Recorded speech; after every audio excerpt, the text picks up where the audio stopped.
علمتنا وعلمنا ما ينفعنا وزدنا علما يا رب العالمين.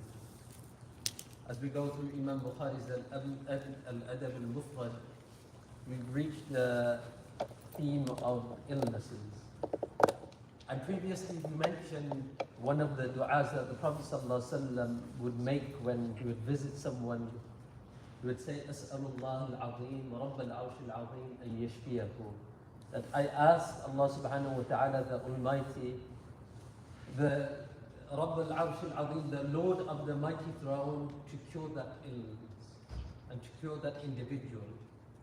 And inshallah today I want to share with you another very important dua that we can learn and we can give to other people when they're sick.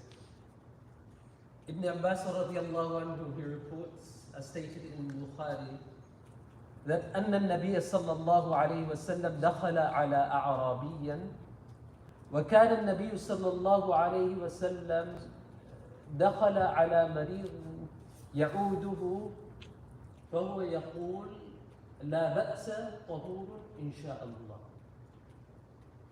That the Prophet of Allah صلى الله عليه وسلم, one occasion he visited a Bedouin, and whenever he would visit anyone because of their illness, he would make this dua also, that لا بأس طهور إن شاء الله. May no harm come to you, you will have a quick recovery if Allah wills.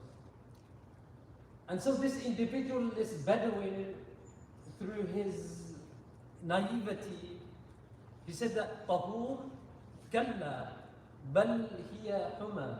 That how can it be like a cure? This is creating like warmth within me, heat within me. And so the Prophet ﷺ, he explains that by tahur, a person gets their sins wiped away when the person is ill. But of course, the Bedouin, he did not understand this. He did not understand that. He thought that I'm ill. Now, how can I get cure from this illness? My body is heating up. My temperature is rising. How is this cure for me and purity for me? And so the Prophet ﷺ also, he's teaching us something here. That when we go to visit someone who's ill, they could be on their deathbed, they could be in the severest state, we have to be positive.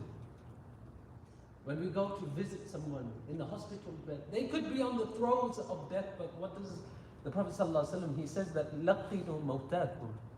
That when you go to visit someone, and even if they're on the throes of death, what are you meant to do? You're meant to encourage them to say the kalima. You're meant to say, no, give them the positive image that inshallah you will get the cure. You know, just make them feel better. Make them feel better. Even if you know that they're in the throes of death, because it will make things easy for them.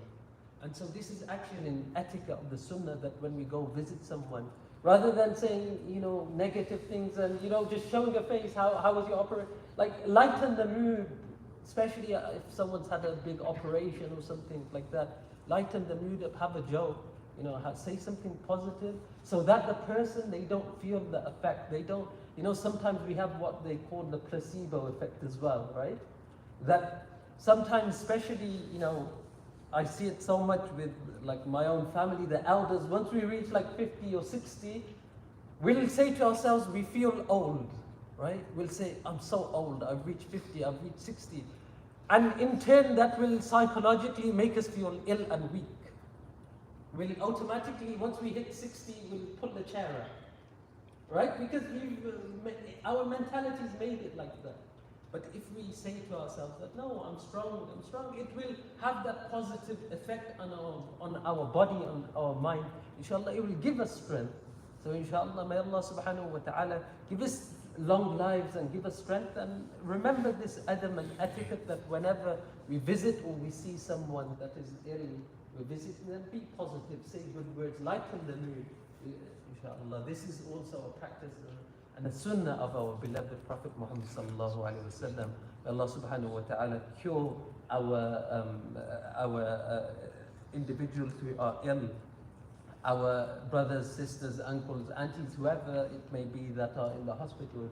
May Allah subhanahu wa ta'ala give them strength or give them complete cure. Ameen. Subhana rabbika rabbil izzati amma Assalamu alaikum wa sallam wa alhamdulillahi rabbil alamin.